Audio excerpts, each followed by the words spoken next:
the signs of another coup in Zimbabwe are written all over the world. Events that are taking place at the moment in Zimbabwe substantiate that there is a necessity for another coup against Emerson Mnangagwa, who has actually using unorthodox means, attempted to extend his term of office with 2 years. But we know that he will not actually only stay in office for 2 years if he gets away with it. And we are seeing the retired military generals, after having conversations with Emerson Mnangagwa, where it is apparent that there was no agreement. The words that Mnangagwa let the winner. That statement on its own was declaring war, because what can be won in this case in Zimbabwe politically, it is a war between, there is a war between Mnangagwa and Chiwenga, and these two are simply competing they are wrestling for their battling to control Zimbabwe politically. Of course, Emerson Mnangagwa accused of a grand scale corruption and creation of cartels and looting and all bad things, and Chiwenga believed to be the better alternative, taken into consideration that in 2017 he was not selfish. After taking over power and playing a critical role, he handed it over to Mnangagwa, who has subsequently betrayed him.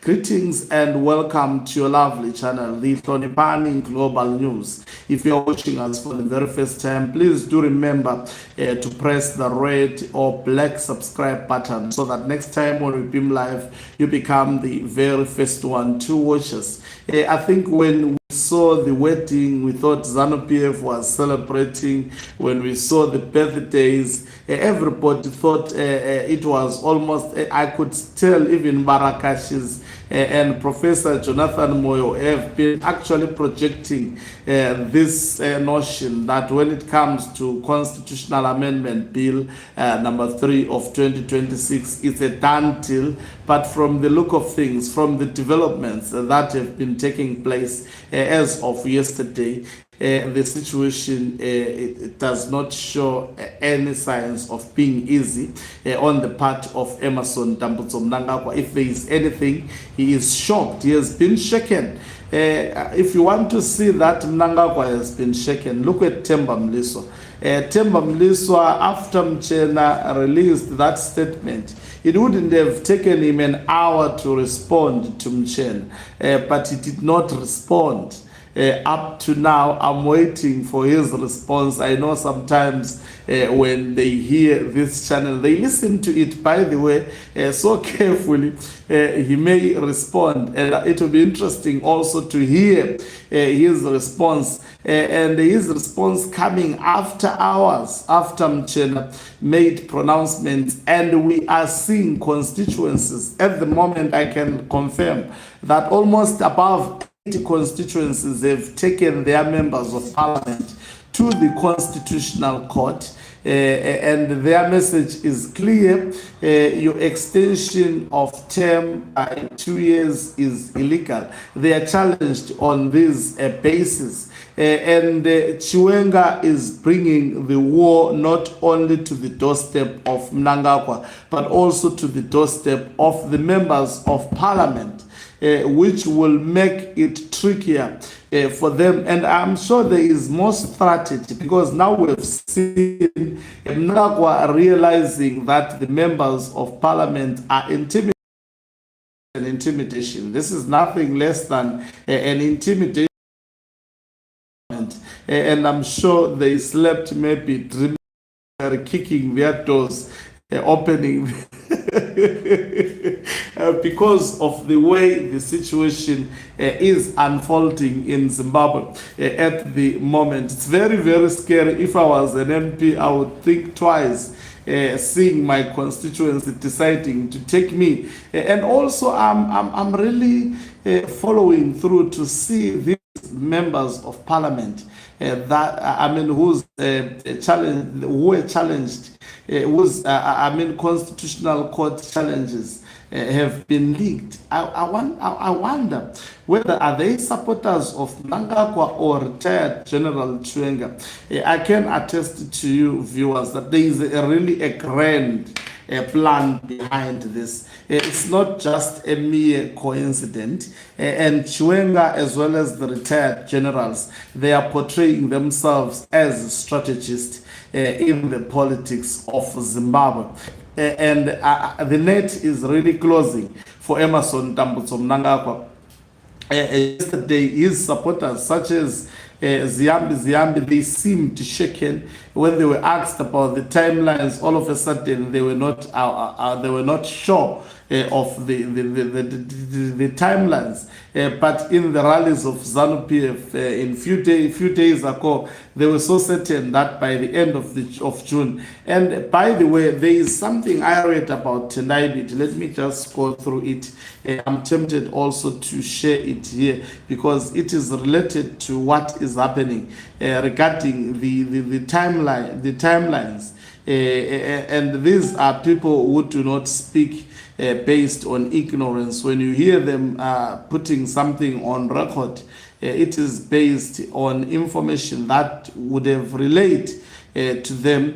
He gave us a picture of how actually ZANU-PF intends to maneuver around this bill. I hope I will be in a position to see the post and read it out to you. You know, there are some people who always complain, especially who don't understand my style of presentation. Sometimes I have to read, for example, this information word to word because it was presented by someone else.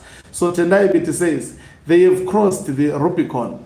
Today, Constitutional Amendment Bill number 3 of 2026 underwent its first reading in the National Assembly. So this is the process that they should be following. In the next few days, it will undergo its second reading in the National Assembly. By the end of the next week, it would be passed in the National Assembly, dispatched to the Senate. By month end, Parliament will pass CAB 3. It remains as clear as a pikestaff that the overwhelming majority of Zimbabweans are totally absolutely against CAB 3. It remains clear that spending millions to manufacture a consensus, the regime has dismally failed to garner any support for its vulgar project. Further, despite repression, violence, and weaponization of the law against those opposed to CAB 3, the syndicate has failed to stop the wave of overwhelming support against subsequent. It is clear to all that CAB 3 is a creation of the cartels and gangsters commonly known as Zigananda, who are running and controlling Zimbabwe, deep, insecure and insatious shadow state, a phalanx of illiterate thieves that have no soul nor morality. But history tells us that any project pushed without consensus and ownership of the citizens will collapse. CAB 3 and the societal zeal to push it through is pushing Zimbabwe to a point of no return.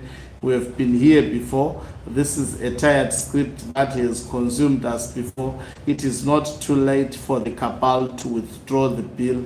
And for the sake of Zimbabwe, its people, its peace, and its heritage, we urge the cabal to do the right thing, withdraw a constitutional amendment bill number 3. That is a loud and a clear message to the regime of Emmerson Mnangagwa.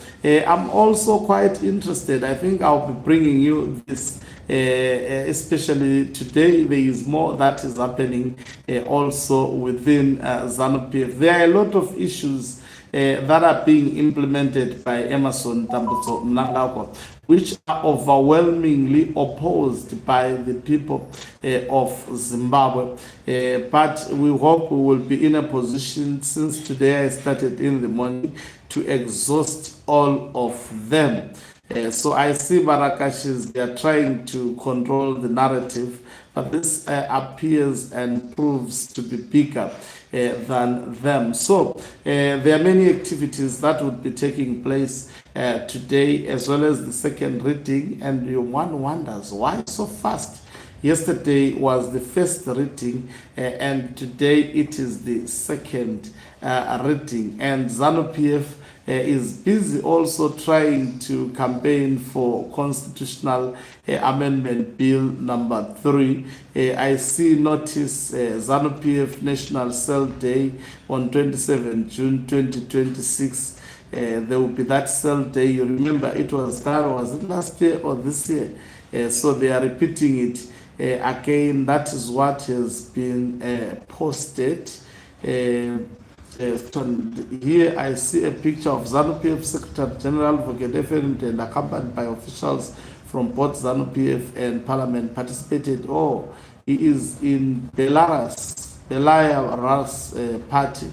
I think he is outside the country. I didn't know yes, in Belarus.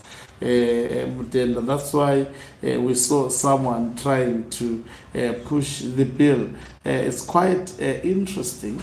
Mnangagwa continues to actually campaign for this particular bill in spite of the generals warning against this. So we see someone who is very, very adamant and stubborn in terms of also pushing this bill through.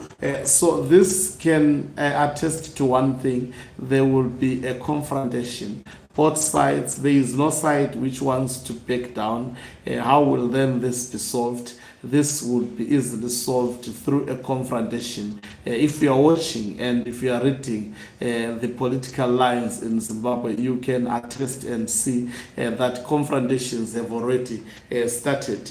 So we'll keep on updating you, and to stay updated, you need to subscribe to this channel. And also you can financially support this channel by pressing the join button and be part of our members who are the heartbeat of this channel. You can equally do so by pressing the thanks button and send us stars.